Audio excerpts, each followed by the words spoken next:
আমার ভাইপো এসেছিলেন। আমি বলেছি ভাইপোকে, দেখো বাংলার বিভিন্ন প্রান্ত থেকে তোমার দাদা পীরের ইসাল সাহাবে জাতি ধর্ম বড় নির্বিশেষে এসে থাকে, জনগণের কোনো ক্ষতি না হয়, অসুবিধা না হয়, তাদের খাওয়ার ব্যবস্থা, মানে পানির ব্যবস্থা, টয়লেটের ব্যবস্থা যাতে ভালোভাবে চলে, তুমি সেইভাবে কর্মী দিয়ে কাজকাম করাও।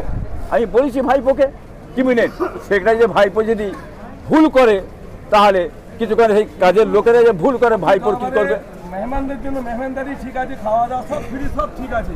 এবারে কিন্তু একটা কাজ করেছে যে যারা গাড়ি পার্কিং করে ওজনে সেটা ফ্রি করেছে, কিন্তু ওই দিনকে নামাজ পড়া ওই করা খুব সমস্যা, এইটাই হয়েছে একটু খুঁজে, বাকি কিছু না। নামাজ পড়ার জন্য উজুর ব্যবস্থাটা একটু ভুল হয়েছে, এটা আপনি বলছেন, আমি তো এখানে বসে শুনছি আপনার মুখে। হ্যাঁ ছিলেন আপনি, কিন্তু যাদের উপর দায়িত্ব দেওয়া হয়েছে তাদের জন্যে এই ক্ষতিটা হয়েছে, এটাও কিন্তু আমার ভাইপোর দেখার দরকার ছিল। কেন হলো এই ব্যাপারটা সেটা কৈফিয়ত কিন্তু আমার ভাইপোকে দিতে হবে।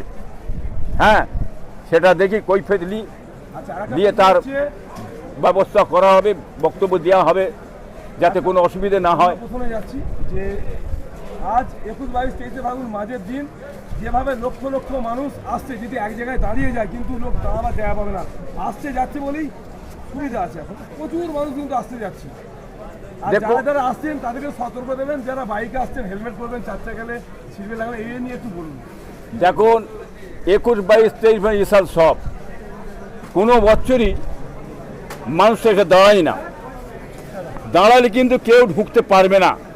উজলের পথ থেকে নিয়ে ধনপুতা থেকে নিয়ে হোসেনপুর থেকে নিয়ে চাঁদপুর থেকে নিয়ে জাম খেয়ে যাবে। এখানে প্রত্যেক বছরে মানুষ লক্ষ লক্ষ মানুষ এখানে আসে, 30 থেকে 35 লক্ষ লোক সমাগমের ব্যাপার আছে। এখানে লোক আসছে বেরিয়ে যাচ্ছে, আসছে বেরিয়ে যাচ্ছে। কালকে যারা এসেছিল কাজ মিটিয়ে ভোরে রাতে বেরিয়ে গেছে, আবার আজকে যে সমস্ত লেগে দেখেন গোটা রাস্তায় খিচখিচ করছে মানুষ, কি বলেন, এরাও কিন্তু হাফের বেশি লোক বেরিয়ে চলে যাবে। কালকে গ্যাদারিংটা দেখবেন, যারা বলছে ফুরফুরা শরীফের লোক যাই না, যায় না, কালো কালো চশমা দিতে বলুন, বিশেষভাবে আমার বাড়িতে এসে বলুন, দেখলে ও চোখ ভাঁটা হয়ে যাবে। হ্যাঁ ঘুঁটে করে বেড়া চাঁদ দেখেছে। হ্যাঁ ঘরে বসে বসে বাতেলা বহুত কিছু মারা যায়, এটা ভাঙড় নয়, মনে রেখে দেবে। তোমার তো ঘুম ছিনিয়ে গেছে, বাজারের লোক নিচ্ছে না, মিডিয়ায় যাচ্ছ নি, মিডিয়ায় যাওয়ার জন্যে লম্বা চওড়া কথা অনেক কাফের মোল্লা এ মোল্লা বলে থাকে। অথচ একবার দরবারে এসো, তুমি আসবে কেউ, তোমার মুখ আছে আসমার, তুমি সবসময় পীর সাহেবের গিবত গিল্লা ছোট বড় কথাবার্তা, আইএসএফের দুর্নাম বদনাম চেঁচাচেঁচি করছো, এই হয়েছে সেটা বাংলার মধ্যে জেনে নিয়েছে। তোমাকে যে ব্যানার্জি সাহেব রেখেছে একমাত্র ফুরফুরার পীর সাহেবদের বিষয়ে দুর্নাম বদনাম করো, আর আইএসএফের দুর্নাম বদনাম করলে ওনাদের মুখটা ভাঙড়ের দিকে বসে থাকবে। ওই সুযোগে আমি চারিদিক দিয়ে কায়দা করে ভোটটা ঝেড়ে নেবো। কি ব্যানার্জি সাহেব, এত সহজ নয়, এটা মনে রেখে দেবেন। আইএসএফের চোখ তীক্ষ্ণ নজর চারিদিকে চলে গেছে, কি বুঝলেন, বাম চারিদিকে চলে গেছে। আগে তো বাম দেখতে পেতেন না, কবর দিয়েছিলেন, চাচাচ্ছালো বসে বসে খুব কবর দিচ্ছে, আর বাম উঠবে না। আর বাম কোথা থেকে উঠে পড়েছে, চারিদিক দিয়ে, ডান দিকে বাম, বাঁ দিকে বাম, সামনে বাম, পিছনে বাম, চারিদিকে লালে লাল, চারিদিকে আইএসএফ আইএসএফ, চারিদিকে হ্যাঁ জনতা উন্নয়ন পার্টি, হ্যাঁ রুহুল আমিন সাহেব, কি চলছে তো, কি ঢুকতে পারছো নি? তোমার ধোঁকা বাংলার মানুষ জেনে দিয়েছে, তুমি কি ধরনের ধোঁকা বাংলার এই মুসলমানদের ঘরে দিয়েছো, সংখ্যালঘুদের দিয়েছো, চাকরি থেকে, কর্ম থেকে, শিল্প থেকে, কৃষি থেকে, হ্যাঁ শেষ করে দেব, চুরি চামারি করে তোমার লোকেরা ধ্বংস করে দিয়েছে।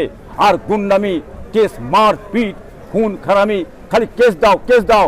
আগামী ইলেকশন এসছে, ভালো ভালো ছেলেগুলোকে ধরে মিথ্যে করে কেস দিয়ে তাদের আটকাচ্ছ যাতে না ভোটটা করাতে পারে, সেটাও বাংলার মানুষ জেনে গেছে। আবার তুমি মানে তোমার কিছু মস্তান পার্টি বলছে তোমার কিছু মস্তান বাহিনী আছে, তারা কি করছে, আগামী ইলেকশনে বুথ যাতে দখল করে নিয়ে নেওয়া যায় সেই চক্রান্ত এইরকম দ্বারা কাফের মোল্লা টোলা এইরকম নীতি অনেক চলেছে। এখন উনি নতুন একটা পন্থা ধরেছে, আমাদের ব্যানার্জি সাহেব নতুন একটা পন্থা ধরেছে। কি পন্থা ধরে জানেন? উনি আবার অবস্থান বিক্ষোভ করছে, অবস্থান বিক্ষোভ। দেখো আমি তোমাদের জন্য কি নাই কাজ করছি, তোমরা মুসলমান, তোমরা ভারতের মানুষ, তোমরা হিন্দু মানুষ, তোমরা কি করেছো? আজকে নাম বাদ চলে গেছে, এই অভিনয় করছে, এই অভিনয় মানবেন না।